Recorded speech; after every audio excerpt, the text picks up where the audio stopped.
Hi students, நம்ம இப்போ இந்த வீடியோல என்ன பார்க்க போறோம் அப்படின்னா சர்க்குலர் மோஷன் அப்படின்ற யூனிட்ல பேக்கிங் ஆஃப் ரயில்வே ட்ராக்ஸ் அப்படின்ற ஒரு கான்செப்ட் கீழே இதுக்கு முன்னாடி ப்ரீவியஸா ஒரு வீடியோ பார்த்தோம். நான் இருக்குங்களா? அதாவது a train is moving on the speed of 72 km per hour on the curved railway line in 400 meter radius.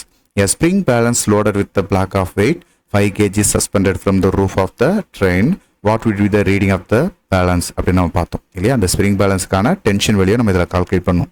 இப்போ இந்த கொஸ்டினோட கண்டினியூஷனை தான் இந்த கொஸ்டின்ல என்ன கேட்டிருக்காங்கன்னா, if in the above case the spring makes on the angle of 10 degree, அதாவது இது freely சஸ்பெண்டடா நம்மளுக்கு என்ன செஞ்சுட்டு இருக்கு, தூங்கிட்டு இருக்கு இல்லையா? வெர்டிகலா இருந்து இந்த ஆங்கிள் தீட்டா ஆங்கிள் எவ்வளவு ஆங்கிள் இருக்கு அப்படின்னா 10 டிகிரில இருக்கான். அப்போ theta equal to 10 degree with the vertical அப்படின்னு பார்க்கும்போது then what is the centripetal acceleration of the train கேட்டிருக்காங்க. சென்ட்ரிபிட்டல் ஆக்சிலரேஷன் இதுல என்ன அப்படின்னு கேட்டிருக்காங்க. சென்ட்ரிபிட்டல் ஆக்சிலரேஷனுக்கான ஃபார்முலா என்னப்பா?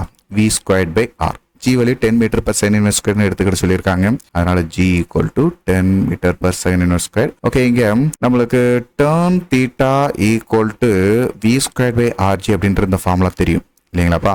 இதுல v squared by rன்றது போல என்ன செஞ்சுக்கலாம், ac by g ன்னு எடுத்துக்கிடுவோமா? அப்போ இந்த ஈக்குவேஷனை ரீஅரேஞ்ச் பண்ணி எழுதுவோமா? அப்படி எழுதும்போது சென்ட்ரிபிட்டல் ஆக்சிலரேஷன் அப்படின்றது g into tan theta ன்னு எழுதலாம். இந்த g வேல்யூ எவ்வளவுன்னு பார்த்தோம், 10 ன்னு பார்த்தோம். tan தீட்டாவோட வேல்யூ என்னது, 10 டிகிரி. நேச்சுரல் டேஞ்சன்ட் டேபிள்ல இருந்து tan 10 டிகிரிக்கு வேல்யூ பார்த்தோம் அப்படின்னோம்னா 0.176 அப்படின்னு இருக்குப்பா. ஸோ அப்போ இந்த வேல்யூஸை நம்ம மல்டிபிள் பண்ணும்போது என்ன ஆகும், 1.76 அப்படின்ற வேல்யூ கிடைக்கும்.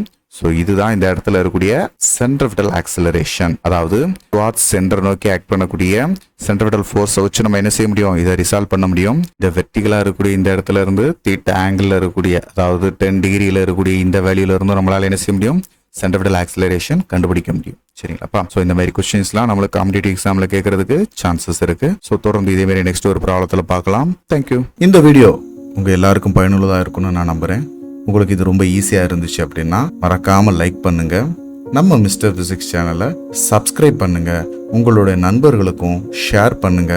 நம்மளுடைய தொடர்ந்து எல்லா வீடியோக்களும் உங்களுக்கு வரணும் அப்படின்னா நம்ம நோட்டிஃபிகேஷன்ல ஆல் அப்படின்ற ஆப்ஷனோட கிளிக் பண்ணுங்க. தேங்க்யூ.